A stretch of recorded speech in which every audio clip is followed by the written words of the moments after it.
Mangchayo vyabhicharena bhakti yogena sevate sagunan samatityaitan brahma bhuyaya kalpate. One who engages in full devotional service, unfailing in all circumstances, at once transcends the modes of material nature. A well-known verse, Srila Prabhupada quoted it many times. What do we understand from this? Well, devotees are transcendental. Devotees are engaged in devotional service. Devotees are transcendental to the modes of material nature. Maybe. Burijan Prabhu relates in his book, My Glorious Master, very much recommended book, that the first question he ever asked to Srila Prabhupada was about this subject. Burijan Prabhu said, of course he wasn't initiated at the time, he said, Swamiji, in your lecture, you said that devotees were in the mode of goodness, but I thought that devotees were transcendental to the mode of goodness. Srila Prabhupada replied, yes, devotees are transcendental to the mode of goodness, but generally they act in the mode of goodness. So devotees are transcendental to the mode of goodness. Why should they act in the mode of goodness? Well, we know from Bhagavad Gita, from Srila Prabhupada's purport to chapter 18, text 60, if one refuses to act under the direction of the Supreme Lord, then he is compelled to act by the modes in which he is situated. Everyone is under the spell of a particular combination of the modes of nature. So yes, devotees are transcendental. We don't come under the control of the modes of material nature if we're engaged in devotional service. That's what the verse says. But at the same time, we are coming out from the situation of having been under the modes of material nature since time immemorial. What does this verse say? The Mangchayo vyabhicharena bhakti yogena sevate sagunan samatityaitan brahma bhuyaya kalpate. The word avyabhicharena is very important. One who is fully fixed in devotional service transcends the modes of material nature. That's a completely pure devotee. Those who have taken to devotional service come under the shelter of the divine energy, which is above the material energy. Mahatma nastu mang partha daiving prakritim ashritaha bhajantyananya manaso gyatva bhutadim avyayam. Mahatmas, Krishna says elsewhere in Bhagavad Gita, are under the shelter of the divine energy. They worship Krishna with undeviated minds, knowing Krishna to be the Supreme Personality of Godhead. But most of us are in a marginal position. We're neither fully in transcendence, we're not worshipping Krishna with completely fixed mind, we're aiming for that. We are under the protection of the divine energy as soon as we make that commitment to the spiritual master and to Krishna. Diksha kale bhakta kare ata shamarpan, shei kale Krishna tare kare ata sham. At the time of initiation, one samarpan, fully offers oneself to Krishna. Well, do we really do that? As much as we do that, Krishna accepts us as one of his own. The principle, ye yata mang prapadyante tangs tathaiva bhajami aham. Krishna reciprocates with everyone according to how they approach him. So we're on the path. Some of us may have reached the goal. It's rare, but most of us are neither completely in the spiritual energy nor completely in the material energy. We're not completely controlled by the modes of material nature nor completely transcendental. But our devotional service is considered transcendental nevertheless by the mercy of the Guru, who offers our attempts at devotional service mixed up with our material conditioning. Through the disciplic succession, the Guru offers our attempts to Krishna. So in this way, the devotee is transcendentally situated by sincerely serving his Guru, but that doesn't mean that everything we do and say and think is transcendental. We may think that I'm transcendental to the modes of nature, but Srila Prabhupada said when discussing the need to implement Varnashram Dharma within the society of Vaishnavas, and the devotee said to Srila Prabhupada, well, I thought that a Vaishnava is transcendental to the modes of material nature, but Srila Prabhupada said that to be a Vaishnava is not such an easy thing. Otherwise, why are they falling down? In his purport to Bhagavad Gita, chapter 2, text 45, Srila Prabhupada says, as long as the material body exists, there are actions and reactions in the material modes. One has to learn tolerance. This transcendental position is achieved in full Krishna consciousness when one is fully dependent on the goodwill of Krishna.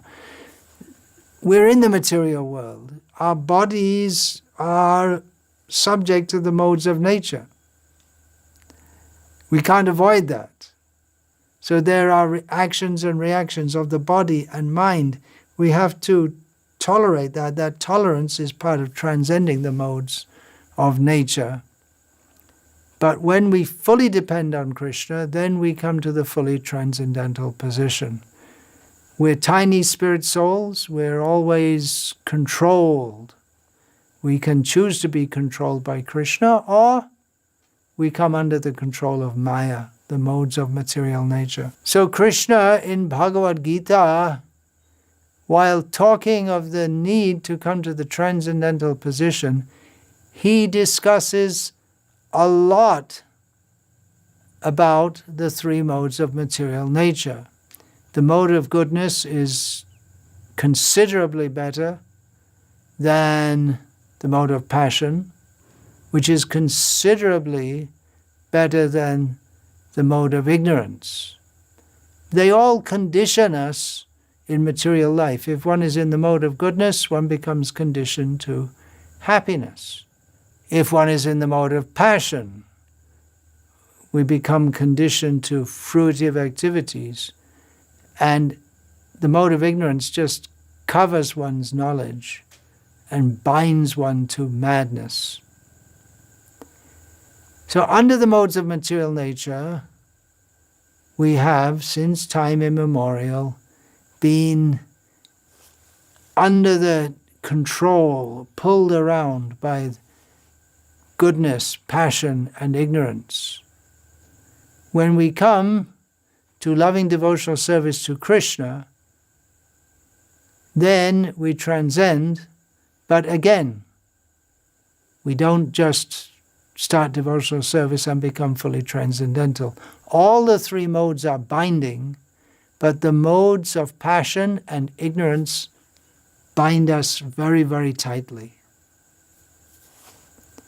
We have in Bhagavad Gita again, Krishna gives the example of how lust or material desire covers the pure nature of the soul. Dhumena vriyato vani. The fire is covered by smoke. Still the fire is somewhat visible. That's like the mode of goodness. Then a mirror is covered by dust. You can't see the reflection, but it is not that difficult to clean it. But then the embryo in the womb, you can't see it at all. So that's like the mode of ignorance.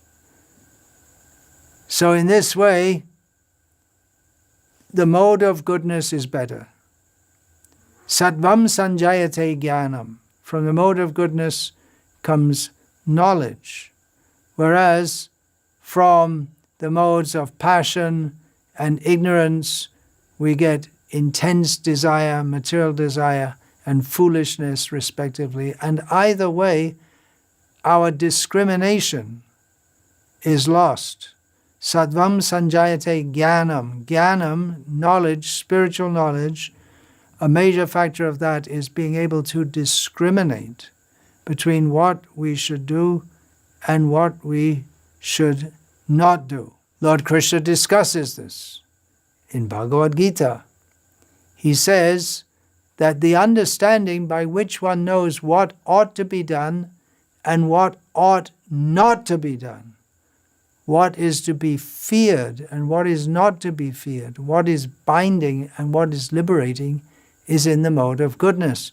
Clearly, that kind of understanding is conducive for spiritual advancement. Whereas, in the mode of passion, the understanding is that which cannot distinguish between religion and irreligion, between action that should be done and action that should not be done. This is a disaster for advancement in Krishna consciousness. And even worse, in the mode of ignorance, is that understanding which considers irreligion to be religion and religion to be irreligion under the spell of illusion and darkness and striving always in the wrong direction. It's a complete disaster. So we are performing devotional service by the mercy of the gurus. We are at least provisionally situated on the transcendental platform. But we bring with us our conditioning. And definitely passion is there, ignorance is there. Even what happens is this whole pure process of devotional service becomes completely lost because of this kind of misunderstanding, not distinguishing properly between what is right, what is wrong, what is religion, what is irreligion. Therefore, Krishna says, in course of time, the whole process of devotional service becomes lost. Therefore, as long as we're not fully situated on the transcendental platform, we should tend to act and think more toward the mode of goodness than the lower modes. In other words, we should tend to live simply. We should cultivate the qualities of being detached from the results. Now, we may not live simply. In Krishna's service, we may have all kinds of facilities. We should be detached from the fruits of the action. This is very subtle and internal, cultivating these qualities. We may live in opulence, but we should not be attached to it. In the mode of goodness, one is not attached to any opulent dwelling. Just like Srila Prabhupada, he had, by 1977, he had opulent quarters in centers all over the world, comfortable facilities, but he very happily spent, how long? 2 weeks in Bhuvaneshwar in a mud hut on the land which was donated for the development of an ISKCON temple there. So he wasn't attached. Whatever Krishna gave him, he accepted. He wasn't in the mode of passion. He set the example, not being in the mode of passion that, well, I have to have all this facility, otherwise I can't do my devotional service.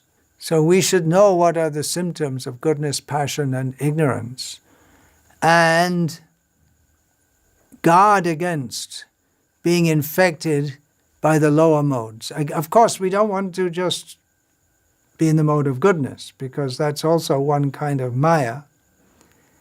But at the same time, we should know that the influence of passion and ignorance is very detrimental.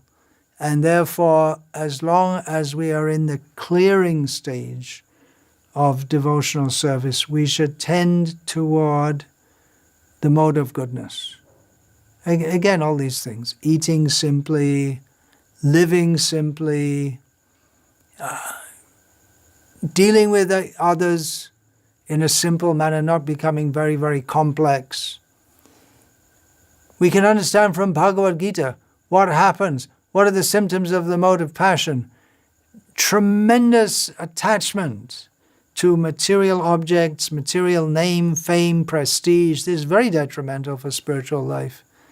Fruitive activity, undertaking activities for my personal enjoyment, intense endeavor to fructify those desires for developing. This can come into devotional service. We think we're doing it for Krishna. I want to build a big building, but it can be also to show off to others. Uncontrolled desire and hankering, yeah? It's very, very dangerous. Maya is always there. Even sannyasi can fall victim to sensual desires. In the mode of passion, one is never satisfied with one's position. One always wants more and more and more. In devotional service, it can be also, I've got this title, that title, I want to be recognized, I need more zone, more area, more name and fame. Family attachment in the mode of passion. Of course, we don't recommend being artificially detached. A devotee also, as long as we're in this world, especially those who are married, we have family responsibilities. But this defining one's existence in terms of one's family position, and then the mode of passion, greed, performance of devotional service to get respect and honor, and also in the mode of passion, the tendency to agitate the mind in speculative ways and bring up different speculative philosophies and ideas. In the mode of ignorance, capriciousness, just do things just because you feel like it with no particular reason. Very bad for spiritual life. No proper focus, laziness, just don't want to act. Foolishness, madness. When we see there's depression or mental illness, it's also a symptom of the mode of ignorance. Misery, wallowing in misery, just always miserable, and just can't get into devotional service, always feeling distressed. Tendency toward intoxication, not uncommon. Very, very detrimental, extremely detrimental to spiritual advancement. Being in illusion, excessive sleep, degradation, again, laziness, and then not making the endeavor for activities which are meant for spiritual welfare, just not doing it. You know what you should do, but you just don't do it. You just can't be bothered. And then, again, lack of discrimination, not considering what I do, how will it affect my advancement in devotional service. So the modes of passion and ignorance, they are various stages of madness, and goodness gives some steadiness of mind, which is helpful for us to come to the fully transcendental stage.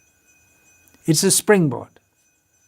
If we can go directly from passion and ignorance, that's possible by the mercy of Krishna. But generally, we're on the path of sadhana. We have to go step by step, purification. Purification means purification from the modes of nature. In devotional service, we have to have some verve, some passion for it. That's a fact. But we should distinguish, we should introspect and see, am I doing this for Krishna? Or am I dovetailing my youthful energy and my zest and my desire to be recognized, which are all qualities of the mode of passion? We may need to do that. We're so much in the mode of passion that we just can't sit quietly and chant. Srila Prabhupada saw that in his disciples, and he engaged them in so many busy activities. And Srila Prabhupada offered that all to Krishna. So it's not that we should be inert. The mode of goodness doesn't mean necessarily just sitting doing nothing. But we should see what is our motivation. Otherwise, we may be doing big things in devotional service, but as Chaitanya Mahaprabhu gave the example, we may be watering the weeds in our heart, desire for recognition, or we do devotional service, we do book distribution, we do it as long as it's going big and it's going great, I like to do it, but when it gets tough, forget it. That means we're not actually doing it for Krishna's pleasure. So, in the mode of goodness, knowledge, discrimination, we can discriminate between the weeds of karma and jnana, which can choke the true creeper of devotional service. Strictly practicing the rules and regulations, Vaidhi Bhakti, Sadhana Bhakti, will help to bring out the good qualities inherent in the soul. They will develop. But if we allow the weeds of Maya to grow along with our devotional service, then the Bhakti Lata becomes choked and cannot grow properly. So these weeds of the Bhakti Lata, they particularly come out by the conditionings of passion and ignorance. It can be by goodness also. We may think that, well, I only like to do devotional service in a very nice, peaceful, rural atmosphere. We should be ready to do anything for Krishna. That's a fact. So we have to be careful not to be trapped in the mode of goodness, but we do see that the tendencies towards passion and ignorance are much more common and much more strong. Srila Prabhupada states in his purport to Gita, chapter 14, text 15, one should be serious about his human life and take to the mode of goodness. Not me saying it, it's Prabhupada saying it. Take to the mode of goodness and in good association transcend the modes and become situated in Krishna consciousness. That is the aim of human life. So we should understand that these lower modes, it may be hard to just throw them off immediately. We can dovetail our passion in Krishna's service, but at the same time, we have to study Gita, understand that the mode of passion in and of itself is detrimental. Krishna always directs his pure devotee. Krishna is always helping us. But this Maya, which manifests as desire, Hoya Mayardas Karinana Abhilash. When we become a servant of Maya, we have so many desires. So we may be pulled away again. Or that's the mode of passion, intense desire. We may just flip and say, now I have to go and enjoy. Or we may just sink down into the dullness and foolishness of the modes of ignorance. The process of sadhana bhakti is very helpful. The rules, rising early, taking only prasad offered to Krishna, In the mode of goodness, we don't snack in between meals. We just take prasad at fixed times. And then again, also not eating, packing the belly, maybe in the beginning. But at some point we have to become sadhus, more in the mode of goodness. Sadhus aren't expected to be raucous, wild, untamed in the name of being transcendental.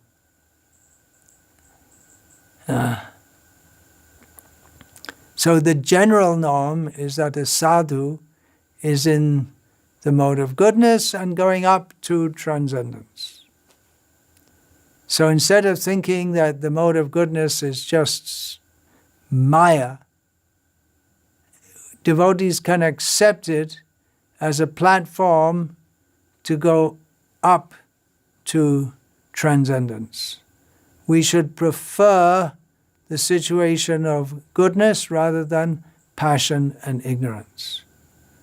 And there are so many examples. Goodness, we keep everything neat and clean and tidy.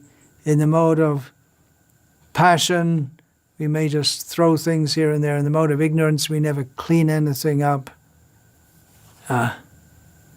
Therefore, as Prabhupada said at 26 Second Avenue, when Burijan Prabhu asked him, devotees generally act in the mode of goodness. The purport to Bhagavatam, Canto 1, Chapter 2, Text 19, confirms that the mode of goodness is the general consciousness of a devotee. Srila Prabhupada writes, the effect of devotional service becomes manifest by complete elimination of the effects of passion and ignorance. It's not that the contaminations of passion and ignorance completely disqualify us from rendering devotional service, otherwise we wouldn't have a hope. It's not that we have to come to the mode of goodness first and then take up devotional service, but the gurus and the senior devotees engage us in such a way that we can gradually become purified and elevated. Bhagavatam, Canto 1, Chapter 2, Text 24, states that of the modes, goodness is the best, because by the mode of goodness, one can come to realize the absolute truth. Srila Prabhupada writes in the purport to that verse, as explained above, one can get released from the conditioned life of material existence by devotional service to the personality of Godhead. It is further comprehended herein that one has to rise to the platform of the mode of goodness, sattva, so that one can be eligible for the devotional service of the Lord. But if there are no impediments on the progressive path, anyone, even from the platform of tamas, can gradually rise to the sattva platform by the expert direction of the spiritual master. Traditionally, disciples would be accepted only in the mode of goodness. It's a great mercy of Kali Yuga that if we have to accept, or if only persons in the mode of goodness are accepted into devotional service, there won't be anyone, hardly at all. So, we can be elevated, but we shouldn't think, well, I'm transcendental, I'm a devotee, there's no need for me to think about goodness, I'm already there. Instead, we should understand that cultivating the mode of goodness is the general consciousness in which we serve. And again, we have to get out the door, we have to push, we have to get things done. It may seem like the mode of passion, but it is the underlying detachment and not doing it for our own sake that makes it transcendental. And that detachment and not acting for our own sense enjoyment, which is there in pure Krishna consciousness, transcendental, and it's there in a preliminary stage in the mode of goodness. So cultivate pure devotional service, tending toward the mode of goodness rather than the lower modes, by following the principles of sadhana bhakti, studying Bhagavatam Shunvatang Swakata Krishna Punya Shravana Kirtana Hridyantasto Hiyabhadrani Vidhunoti Suhrid Satam, by regularly hearing the messages of the Bhagavatam, which are in themselves virtuous when properly heard and chanted, all the dirty things in the heart are cleansed out by Krishna, but we shouldn't think that we don't have to make our own effort also. We shouldn't think that the mode of goodness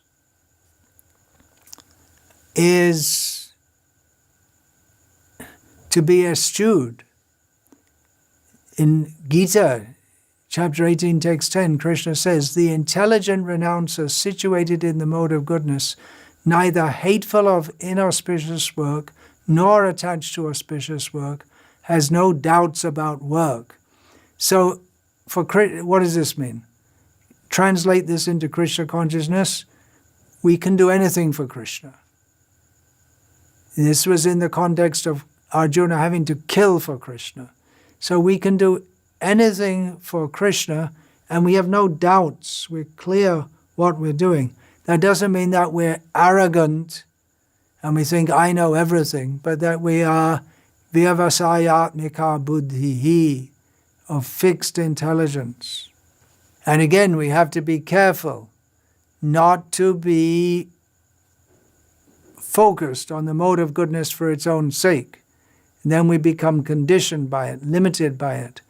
We should always keep in mind that simply to be good, nice, pleasant, a brahmana, or anything other than a pure servant of Krishna is not what we're aiming at. In the Bhagavatam, Prahlad Maharaj says that you cannot please the Supreme Personality of Godhead by becoming perfect brahmanas, demigods, or great saints, or by becoming perfectly good in etiquette, or by vast learning. The Lord is pleased only if one has unflinching, unalloyed devotion to Him. The Bhagavad Gita also warns us that we become conditioned by happiness in the mode of goodness. In the mode of goodness, we feel peaceful. If we're cultivating the mode of goodness without Krishna consciousness, then we feel very peaceful. Happiness comes from that. We can also become proud, thinking that, yes, I'm in the mode of goodness, I'm so much better than all these devotees jumping around in the mode of passion. Or we can become complacent, just taking to Krishna consciousness as a kind of intellectual activity and saying, yes, I know, I understand, now I am studying, I'm studying, yes, I'm a real brahmana.